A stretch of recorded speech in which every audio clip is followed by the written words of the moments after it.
C'est l'heure du journal de l'Afrique. Soyez les bienvenus sur France 24. À la une ce soir, cette image de Moussa Dadis Camara sur le banc des accusés. L'ex-dictateur guinéen a comparu devant le tribunal de Conakry avec une dizaine de co-accusés.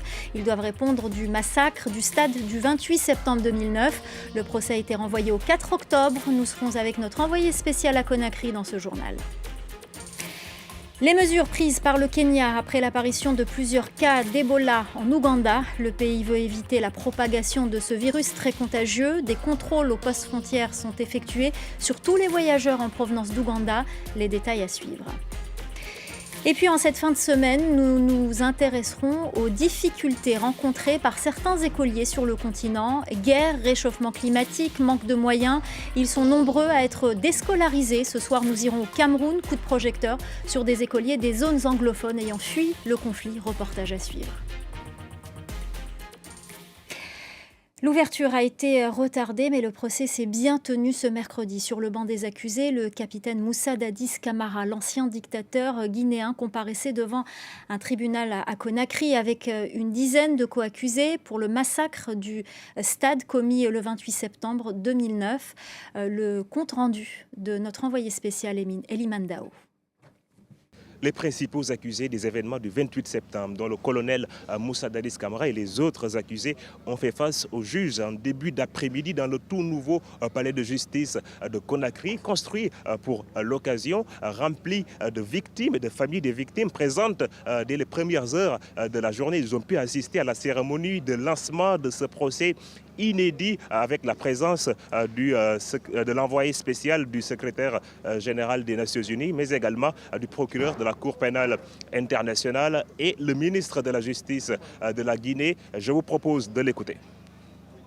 Mon département, je veux dire le département de la justice, est prêt pour agir et œuvrer sans relax pour la manifestation de la vérité dans le dossier du 28 septembre et dans les autres cas de crimes et violations des droits de l'homme. Pour les victimes des événements du 28 septembre, ce jour est très important. Ils l'attendent depuis 13 ans. On a pu parler à l'une d'entre elles. Je vous propose de l'écouter. Ceux qui sont morts, nous voulons que ceux-ci-là ne sont pas morts dans le vide. Ils sont morts pour le pays. C'est le pays avant tout.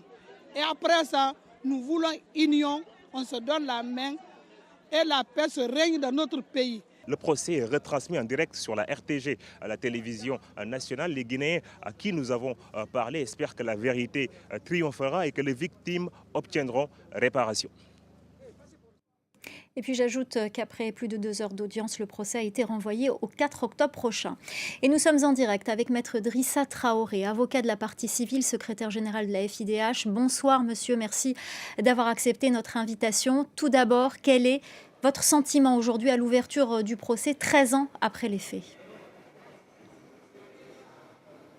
Bonsoir madame.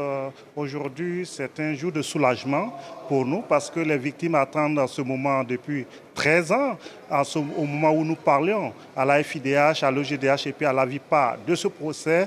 Beaucoup étaient sceptiques. Aujourd'hui, enfin, l'audience s'est ouverte. C'est avec soulagement que nous avons accueilli cela. Aujourd'hui, les victimes peuvent penser à ce que justice soit faite pour elles.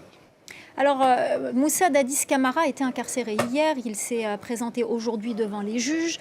Il dit être là pour se laver de ces accusations. Qu'attendez-vous de votre côté de sa comparution?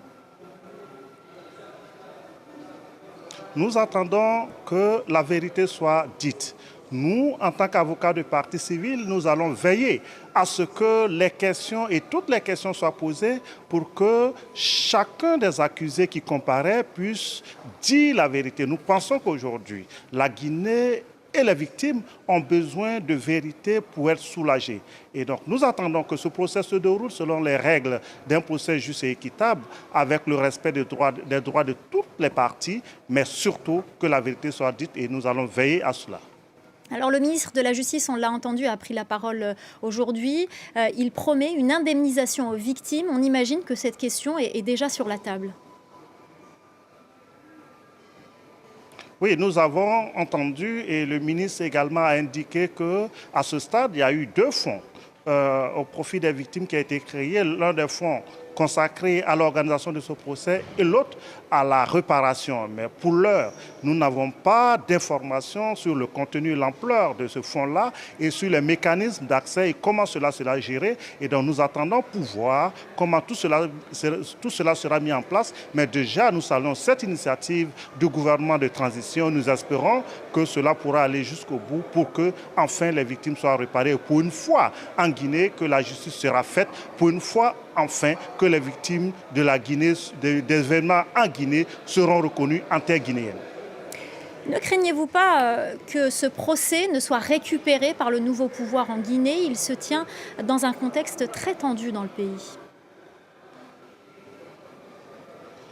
Nous saluons l'ouverture de ce procès parce que vous savez, et je vous rappelle que depuis 2017, l'instruction était achevée. Et jusqu'à présent, sous le régime du président Alpha Condé, l'audience, le procès ne s'est jamais ouvert. Aujourd'hui, nous sommes soulagés que cela soit ouvert. Pour nous, c'est l'indépendance de la justice, la manière dont ce procès sera mené qui est important. Nous ne regardons pas le moment où le régime qui est en place, pour nous et pour les victimes, c'est ce qui sera dit, la manière dont les débats seront conduits et la manière dont le droit sera dit, c'est ce qui est important et c'est ce que nous retenons.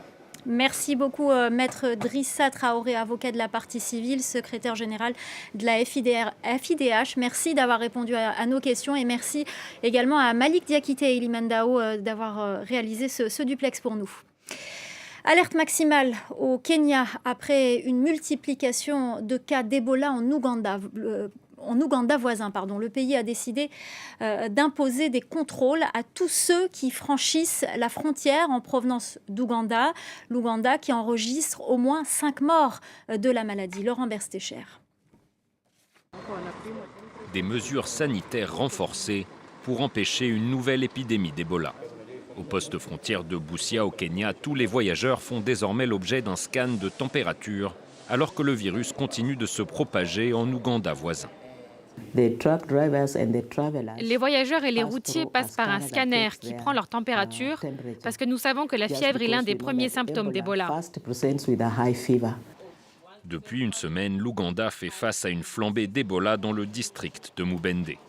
Les autorités sanitaires y ont déjà recensé 36 cas probables ou confirmés, ainsi que 5 décès liés au virus et une vingtaine d'autres morts suspectes. Une contagion rapide qui se limite actuellement au centre de l'Ouganda, mais qui suscite des inquiétudes au Kenya. À Busia, de nombreux habitants demandent aux autorités de multiplier les mesures de détection et de suivi afin d'empêcher le virus de traverser la frontière. Il y a énormément de gens qui passent par ici. Je supplie le gouvernement de mettre en place des mesures strictes. S'ils ne prennent pas la situation au sérieux, nous allons tous en souffrir. Une fièvre hémorragique hautement contagieuse, le virus Ebola a tué plus de 11 000 personnes entre 2013 et 2016 lors du pic de l'épidémie en Afrique de l'Ouest. Et si aucun vaccin n'existe pour lutter contre le variant dit soudanais qui sévit actuellement en Ouganda, l'OMS assure que l'épidémie peut être endiguée par des mesures de prévention, de traçage et d'isolement. Dans le reste de l'actualité, en bref et en images, le coup d'envoi officiel de la campagne présidentielle au Nigeria. Le leader de l'opposition, Atiku Abubakar, s'est lancé dans la course ce mercredi. Il a appelé les électeurs à voter massivement pour lui, pour sauver le pays, je cite, d'un terrible basculement vers l'anarchie. Le scrutin se tiendra le 25 février 2023. À Sao Tomé, l'opposition de centre-droit a remporté les législatives de dimanche, annonce de la commission électorale qui n'a toutefois pas livré la répartition des sièges qui déterminera si la coalition de centre-gauche cédera ou non le pouvoir. Ce petit archipel dans le golfe de Guinée est habitué à l'alternance. Il est considéré comme un modèle de démocratie parlementaire sur le continent. La mission de haut niveau dépêchée au Mali par la CEDEAO, son objectif étant de dénouer la crise diplomatique avec la Côte d'Ivoire. La commission est composée des présidents togolais Faure Gnassingbé, le Ghanéen Nana Akufo-Addo et le Gambien Adama Barrow. Ils doivent arriver à Bamako jeudi dans la matinée et repartir en milieu d'après-midi. Ce soir, nous entamons une mini-série consacrée à l'éducation. Alors que nous sommes en pleine période de rentrée scolaire, nous avons décidé de nous intéresser aux différents problèmes rencontrés par les écoliers. Aujourd'hui, nous vous emmenons au Cameroun où des milliers d'enfants anglophones ont dû fuir le conflit. Leurs écoles sont régulièrement prises pour cible. La plupart d'entre eux se sont réfugiés en zone francophone. Ils ont été confrontés au défi du relogement, de la rescolarisation, en plus d'avoir changé d'environnement linguistique. Mais vous allez voir, à Mélang, la région du littoral, un homme leur a tendu la main. Reportage. C'est jour de rentrée dans cette école primaire de Mélang, région du littoral au Cameroun. L'hymne national du Cameroun, chanté en français et en anglais par ces adolescents âgés de 4 à 13 ans. Ils sont tous des déplacés qui ont fui les régions anglophones du Cameroun, où sévit une guerre à huis clos sur fond de revendications sécessionnistes depuis octobre 2016. Parmi eux, Simplice, 11 ans, qui a trouvé refuge ici avec ses parents et ses 4 frères et sœurs. Encore traumatisé par les atrocités qu'il a vécues, il vient de passer 3 ans sans aller à l'école, des écoles ciblées par les séparatistes anglophones. Il y avait des coups de feu partout et des armes de toutes sortes là-bas. Tout ce qui se trouvait dans notre école a été complètement brûlé. Lorsqu'ils venaient dans nos villages pour combattre, ils dormaient dans nos écoles. Ici, il n'y a pas de guerre. Je suis heureux. Je voudrais devenir ingénieur quand je serai grand.